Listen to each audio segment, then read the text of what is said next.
বকখালি বকখালি ঘুরতে এসেছি।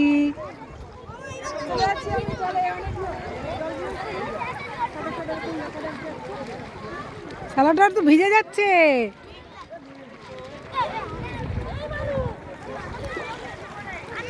অনেকটা দূরে জলটা, 1 কিলোমিটার আমরা হেঁটে আসতে হলো।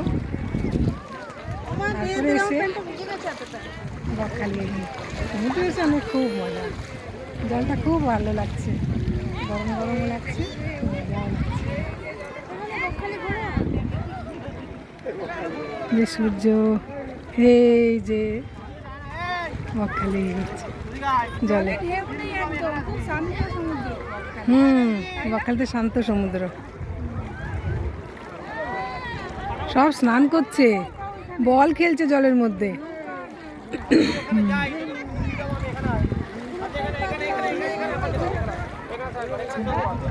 রিচা ভিডিও করছি। রোমা কি করছি? এই ভালো লাগছে? হ্যাঁ, শান্ত সমুদ্র একদম। চান করলে খুব ভালো লাগতো। এত খালি খালি এসে পুরীর মতো অত ঝিমঝিম, খুব ভালো লাগছে।